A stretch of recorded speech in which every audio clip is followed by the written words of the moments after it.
Assalamualaikum warahmatullahi wabarakatuh. Kalian tahu nggak sih, sekarang ini ada jurusan Desain Komunikasi Visual atau DKV di SMK Mitra Pembangunan Jakarta. Untuk kalian yang ingin tahu mengenai DKV, simak penjelasan berikut ya. Apa itu Desain Komunikasi Visual? DKV adalah salah satu cabang ilmu desain yang mempelajari konsep komunikasi melalui berbagai media yang dapat berupa gambar, tatanan huruf, video, media interaktif, dan media visual lainnya, agar gagasan yang disampaikan dapat diterima baik oleh penerima pesan. DKV adalah suatu disiplin ilmu yang bertujuan mempelajari konsep-konsep komunikasi serta ungkapan kreatif melalui berbagai media untuk menyampaikan pesan dan gagasan secara visual dengan mengelola elemen-elemen grafis yang berupa bentuk dan gambar, tatanan huruf, komposisi warna, dan juga layout atau tata letak. Dengan demikian, gagasan bisa diterima oleh orang atau kelompok yang menjadi sasaran penerima pesan. Sebelum dikenal dengan sebutan desain komunikasi visual atau DKV, bidang ini disebut desain grafis. Istilah DKV muncul ketika desain grafis semakin intensif bersentuhan dengan teknologi digital. Perkembangan teknologi yang semakin pesat mempengaruhi tumbuhnya kebutuhan desain baru yang tidak hanya diaplikasikan pada media cetak atau statis, melainkan merambah juga pada media informasi dan juga media interaktif digital yang membutuhkan keterampilan di bidang komunikasi visual secara umum. Desain grafis tidak hanya menyangkut unsur-unsur grafis lagi. Istilah desain komunikasi visual dianggap lebih dapat menampung perkembangan desain grafis yang semakin luas. Desain komunikasi atau communication design merupakan subdisiplin dari desain yang menitik beratkan informasi kepada publik melalui media apapun, bukan hanya media cetak, tapi juga melalui videografi, fotografi, tipografi, infografis, animasi, gambar ilustrasi manual atau digital, lukisan, dan media visual lainnya. Ruang lingkup desain komunikasi visual. Apa saja ya yang dipelajari dan dilakukan oleh seorang desainer komunikasi visual ketika sudah turun ke industri kreatif atau dunia kerja? Produk atau karya DKV dapat kita jumpai di mana-mana dalam keseharian kita, seperti iklan media massa cetak atau elektronik, internet, poster, signboard, katalog, brosur, kartu nama, kemasan, baliho, hingga animasi dan lain-lain. Berikut adalah beberapa ruang lingkup DKV. Yang pertama, desain periklanan atau advertising. Di sini, komunikasi visual persuasif yang harus diaplikasikan.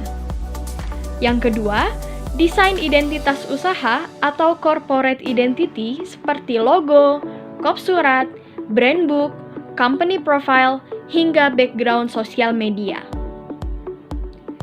Yang ketiga, desain marka lingkungan atau environment graphic. Marka lingkungan eksterior atau interior berada di mana-mana, baik itu di mall, universitas, rumah sakit, dan fasilitas umum lainnya. Yang keempat, desain multimedia. Desain multimedia ini digunakan di perusahaan percetakan seperti pembuatan banner, stiker, billboard, dan lainnya. Yang kelima, desain grafis industri, seperti kemasan produk atau packaging. Yang keenam, desain grafis media meliputi buku, majalah, surat kabar, dan lainnya. Biasanya, hal ini dilakukan di pekerjaan penerbitan atau redaksional. Yang ketujuh, cerita bergambar atau komik. Sarana statis yang dapat memberikan narasi lebih ringan dan mudah diikuti ketimbang media cetak lain. Yang kedelapan, fotografi. Industri yang besar dan banyak memiliki keterkaitan dengan bidang desain lain. Yang kesembilan, videografi. Gambar bergerak lengkap dengan audio banyak dibutuhkan dalam semua industri sekarang ini.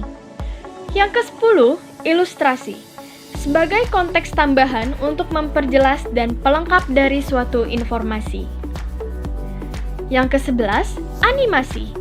Salah satu media terkompleks sebagai sarana komunikasi visual membutuhkan dedikasi yang tinggi dan kerjasama tim dari berbagai disiplin ilmu untuk mewujudkannya.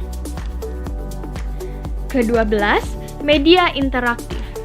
Meliputi website, aplikasi mobile, dan game. Kerjasama yang dibutuhkan jauh lebih kompleks lagi.